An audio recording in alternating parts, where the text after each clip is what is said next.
So, try natin siyang gawin ngayon kung masarap or kung sasablay lang talaga akong gumawa. Ito, open natin. Ito yung packaging niya. Open natin siya. Oh, nice. Tapos, ito pala. Mali ata ako. Ay, ang ganda. Mali ako. So, ito yung packaging niya talaga. So, pag binuksan mo, ganyan siya. Oh. Wow! Ay, hindi lang pala siya isa. Akala ko isang luto lang siya. Marami siya, oh. So, ilan yung soup? Malaman natin kung ilan siya sa isang pack. Depende sa soup siguro. 1, 2, 3, 4, 5. 2, 4, 5. 5 na soup packs. Tapos, 5 din itong flavor packaging. Siguro, 5 din itong, 5 nga din. Nung set nung ramen mismo.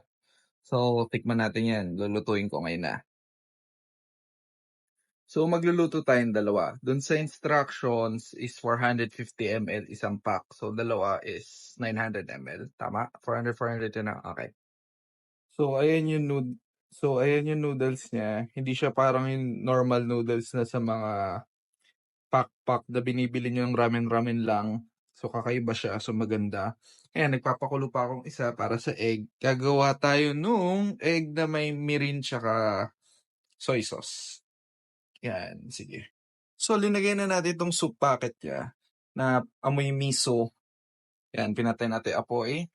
Linagay natin yung soup packet na amoy miso soup na base or miso base. Ang sarap ng amoy, ang bango. So, para ma-complement yung Ichiran Ramen, bumili rin ako ng pork dun sa Korean store.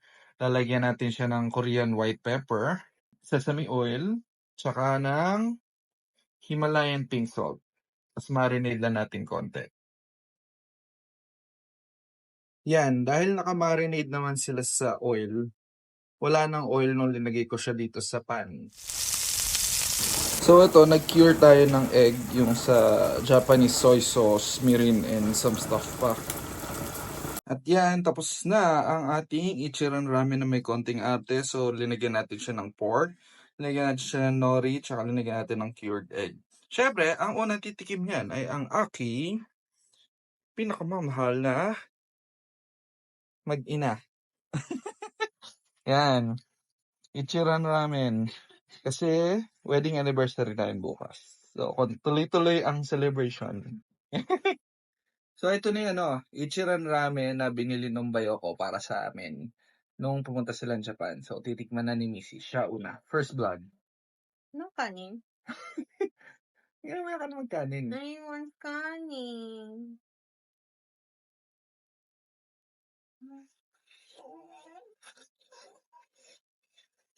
Hindi masarap. Liligtas kita. Wait, Wait titigim lang. din. Hindi pa kompleto. Kalma ka lang. Kamusta yung pork? Masarap. Hindi Yung, masarap. yung egg. Tignan mo yung cured egg. Grabe. Eh, pwede na ako kumain nito. Hindi na ako buntis. Mhm.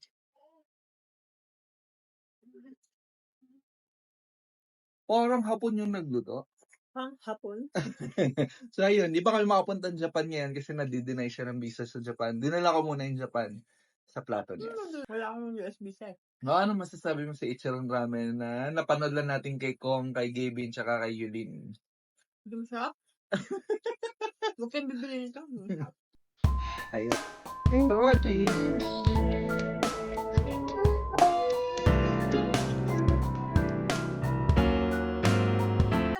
Dito kami sa Ipudo. Ang laki ng kutsara nila. Kailangan ganito kalaki ang bibig mo.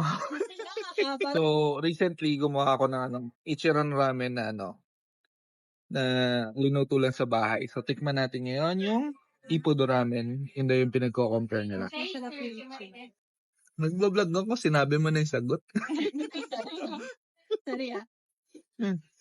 Anong masasabi mo? Masarap yung ichiran. Oh, sa taste. Pinost ko to sa What's Your Ula. Ay, let's eat pare. Sa noodles, parang parehas lang. Kasi same. Hawakan mo lang. Yung tenderness lang ng noodles yung magkaiba. Kasi pina-medium ko to kaysa hard. Sa soup, panalo. Pero kung i-compare ko siyang pound by pound. Mas masarap yung soup ng Ichiran. Ito yung isang noodles niya. Try din natin. Uy! Di ba mas masarap? Diba? Iba yun. Ito yung mas malapit sa Ichiran. Pero masarap. Ah, masarap yun.